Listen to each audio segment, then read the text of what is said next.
What's the difference between lust and love? We get them confused. What are your turn-ons? What are your turn-offs? Do you know what really gets you hot under the collar, baby? Are you always dating the person that frankly sucks in bed? Are you and your mate not mating anymore? Do you even know what turns you on? I have that answer. With a date of birth, I can tell you anything. We call it Secrets of Birthdays, the Love and Lust Report. Find out your birthday secrets today, available online at secretsofbirthdays.com.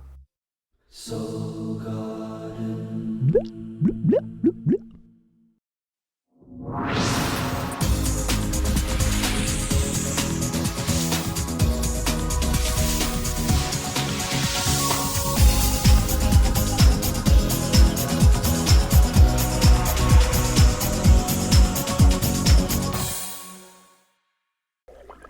Namaste and welcome to Soul Horoscopes Orbits Edition. From my webcam to yours, I'm Christopher Witecki, your astrologer and soul biographer, here to help you put the pieces of your karmic story together. And I have a really happy announcement this week, introducing Zen Shoemaker. She's got her own show called Dear Zen that airs on SG YouTube on Thursdays and on the Mothership. You can write her for practical advice at dearzen@soulgarden.tv. She's funny, she's wise, and she's a psychic coach.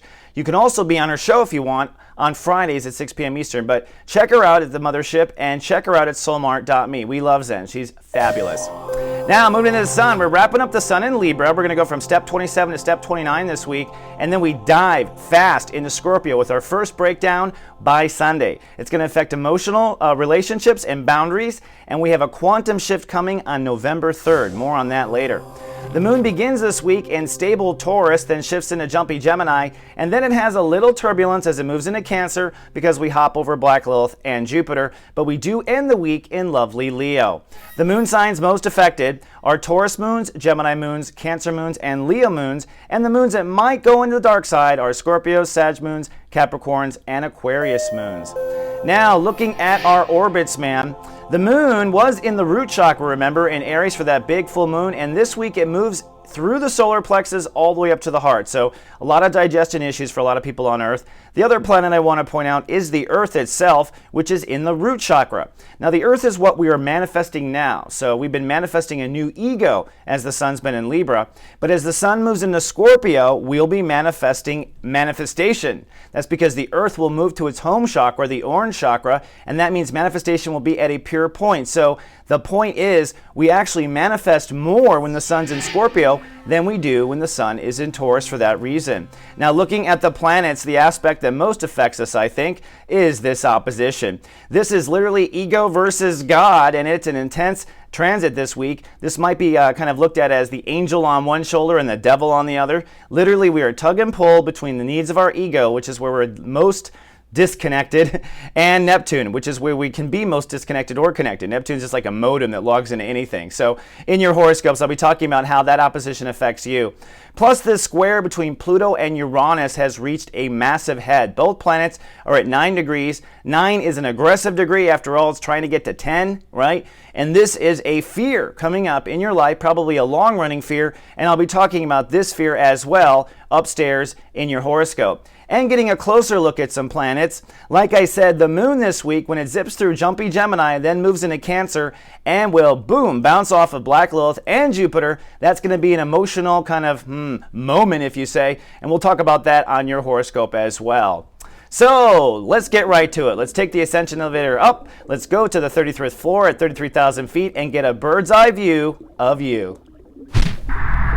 Folks, this is your captain speaking. We realize you have a choice in the astrologers you choose to fly with, and we'd just like to thank you for flying with Christopher Witecki.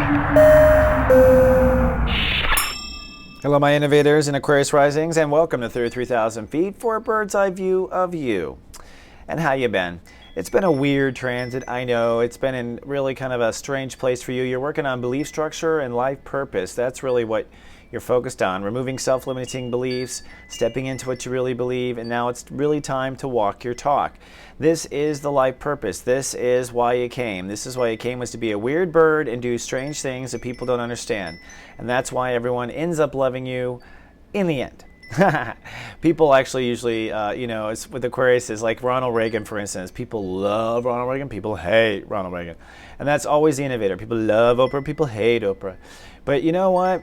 They'll get over it. That's the truth. Now, the oppositions, what I was talking about in the open. Mars is moving into Virgo. This is going to make you very nervous and randy at the same time for the next 6 weeks or so. And for a while, in the first 10, 15 days, Mars opposes Neptune. And so there's a real tug of war between trust and values, okay? And you have to be very self-nurturing and self-compassionate with your own values in order to move forward with what you trust, okay? And that's the whole thing. In other words, be flexible with value as long as you're getting your value. It's like, it doesn't matter if you're paid in corn or you're paid in cash, if you really can, transfer that value. And that's the whole point, is to move forward with your initiative and remain flexible. Now, the square between Uranus and Pluto, this is a square between your inner faith and your mind. And so ultimately, there'll be times when your mind wants to run wild, and there'll be times when your inner faith needs a spirit. The truth is you have to think differently, respond to your thoughts differently in order to stay out of those fear traps between your mind taking you to a place where you feel like you can never go back, like into that hole. So that 9 degree square does mean that you're in a position where you have to cut the crap, you have to believe in yourself, and you have to not play mind games, or you're going to find yourself very unhappy and discontent. So, looking at the week, we're moving into the wisdom section, or the life purpose section of belief structure, collective conscious, truth, wisdom, and most importantly, life purpose this week. And this is where you really have to score the touchdown and just go for it. We're going to move from step 27 to step 29. So you're going to act on what you believe, and you're going to be holding out in faith in the midweek. It's a final test of your own personal truth, which is, of course, what your heart believes. Now, on Wednesday, the sun moves into Scorpio, and this begins your annual career transit, which is a big deal this year, a big deal. We'll talk about that. There may be a career faux pas or breakdown, or you might not get into where you want, or something, or of a letdown. Putting it out there right now, it's definitely possible, because you're going to quantum grow in career, but you might get stuck for a minute first. Now, in the state of career, Saturn shows there will be breakdown in your present plans. Whatever they are, they will break down. Something will not work exactly the way it's supposed to. You will find a solution, a silver lining, and that is where the universe is trying to guide you. Now, in some cases, people who are ready for their mastery, this might be the door you've been waiting for finally opening. Mercury, however, does retrograde this week, which means although your mind is focused on career and focused on decision making, we switch roles. In other words, our inside voice becomes our outside voice and vice versa. And so you literally are not really operating with a full intellectual deck as of Monday. None of us are. So at least we're in the same astro boat. Now, in the state of Cancer, this is your ability to live in the moment and focus on your moment in health. You're going to find that your personal passion is pushed to a level you haven't probably felt before, or at least in 12 years. Okay? And Black Lilith says that when it comes to your health, you have to walk around cancer-free. So if you're a person who's afraid of getting cancer or has been cancer or that sort of thing, you literally cannot let yourself go there intellectually in the moment in order to stay healthy. This is a time where your mind will create havoc and will manifest it. Jupiter's there to fertilize everything, including fears, right? So looking at the week, this whole week with Jupiter at 19 degrees, and then 20, it goes to 20 on Monday. This is that living in the moment, living in the passion of the moment, grounding yourself in your health, not letting your moment get away. Mercury retrograde, we talked about that. You'll be rethinking career for, frankly, 3 weeks during the retrograde. So don't expect any great news at first. There is a solar eclipse. We'll talk about that. Uranus retrograde at 9 degrees. This is where in your mind you want to just rethink the way you respond, rethink the way you talk to yourself. Neptune 2, we talked about that. Self-compassion is completely necessary with values and to keep yourself valued. And then finally, Pluto at 9 is saying that when it comes to interfaith, you're getting pushed in the water. You have no choice. It's time to move forward. So on Monday, the moon is in Taurus, and this means you are nesting and resting, although the Mars rules the day, so you might feel some anxieties come up, and that tug of war we had talked about between self-esteem and boundaries will definitely kind of resonate on Sunday and Monday. On Monday, the moon is still in Taurus, but it's time to love and trust. Now, what you're doing on Monday or Sunday is making your play, going for what what you really believe in. You might be challenged. Someone might get in an argument with you. You might have something go wrong. Mercury retrogrades, application fails, something like that. But you want to persevere and stay forward, even though you're feeling a bit tired and you need some rest. So it's tough Monday and Tuesday. Tuesday, Mercury's fully retrograde. The moon now is in Sagittarius, so you like that. That's better than an earth sign for you. So you're feeling better, and it enlightens your inner child. So the trick on Monday and Tuesday with the moon in Gemini is for your inner child and its disappointments or its hopes or its dreams, whatever the inner child brings to the table, you don't let it affect losing focus on the life purpose. So when the inner child gets hit on Wednesday and on Monday night and Tuesday, I have the umbrella there because it's the real test of faith of what you really believe in, and your inner child is going to maybe be doubtful for a minute. Now, on Wednesday, we go down the rabbit hole. This is where you're going to be heading into the house of career. This is the sun crossing your midheaven. This is probably an affirmation of your life purpose and knowing what you feel like you should do. Your inner child is definitely alive. And I think Aquariuses get off on the 0 degree because it's really kind of out there and weird. And Aquas love it when the sky is a weird color, a weird shade. So that would be Wednesday.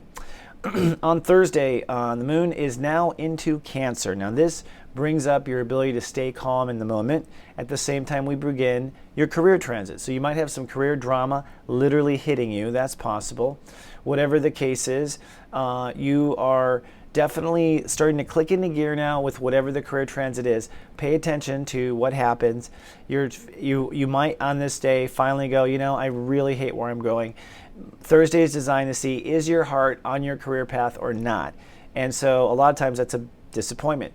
The moon in Cancer makes it super heavy in the day, super heavy on your soul, super heavy at work, and that's where the potential can go.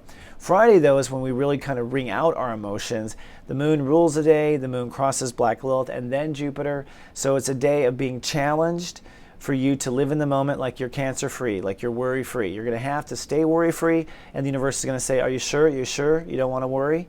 So you have to hold that space on Friday. And those being who are watched over in the Guardian Agency, this is a time when I send you texts and reminders and say, hey, don't worry about it. On Saturn Day, things do get better. And I think you're feeling a lot better. And the moon moves into Leo. So this is that time where Aquariuses love to have me-ridge time and love to be just with themselves and hang out with themselves. And I think that's what Saturday is. It's me-ridge time, and you should spend some time in the me-ridge. The moon does go into Leo by that night. So Saturday night could get a little funky. And it might become more about partnership, right? So Cancer goes from late social life to, lifestyle into me-ridge and then into bow chicka bow, possibly. Now be careful Saturday. Some people have Halloween parties and stuff like that, and I bring it up because of the sneak peek of next week. On Sunday, the next day, on the 27th, breakdowns already. Now, it might be a breakthrough for you because you kind of like Uranus. However, with the moon in Leo, it's probably an argument or a situation with someone else, probably through relationships. That's what I'm saying. Be careful with the bow chicka bow wow. Probably through relationships, you experience a career breakdown. So definitely, I got to say, do not sleep with the boss or anyone at work. I would not say that's smart right now. We have a solar eclipse that comes at the end of that week that's going to really turn heads and kind of correct what went wrong. All right, as you all know, we got to grab a parachute and parachute down. I have some Soul Mart retrograde specials, and then when you get to the bottom, I've got an addendum to your Serious Joy toy after this. Ladies and gentlemen, this is your captain speaking. Please put on your parachute and prepare for jump. It's Mercury Retrograde. That means it's time for our soulmart.me Mercury Retrograde sale. Like a 1-hour reading with Christopher Witecki, normally $159, retrogrades back to $95.10. Or try a 15-minute psychic look reading with Zen Shoemaker. She retrogrades down to $45 for a 15-minute reading. Or try the Act 3 Orbits Report. And the Jupiter Gets Emotional retrogrades the same to 1111. At soulmart.me, mind, body, and soul improvement. Okay, my innovators, and here we are in the beautiful Witecki Theater where we hang out at soulgarden.tv, and this is your Serious Joy toy, which is an imaginary game to play in order to keep you on your light path. So, last week I said, write a draft of the Constitution of my USA. And my SUA is my United States of Awareness, how you unite inside, what the rules are, what the philosophy is, what the legacy is. This week, can you imagine what it'll be? It's time to ratify the Constitution. In other words, you need to walk the new land. So inside, you need to walk as if everything's ratified, and imagine what that day was like after the United States was ratified and it was going to happen, and you realize, or the citizens realized, that they lived in a land that was free. It must be a bit of a holy shift. And I think that's what you need to do this week, is ratify that Constitution, walk the land like it's yours, and I will see you in 7 days. Or sooner if you take advantage of the Mercury Retrograde special. Should be some fun. All right, I'll see you in 7. Until then, live, love, be.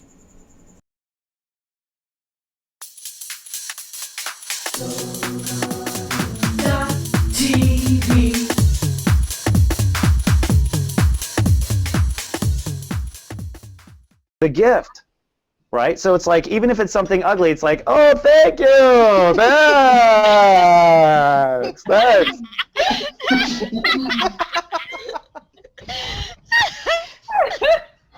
We did all the pictures for them. It's on their Facebook in 30 seconds. People are already posting and responding to you on your hip. Oh, shit!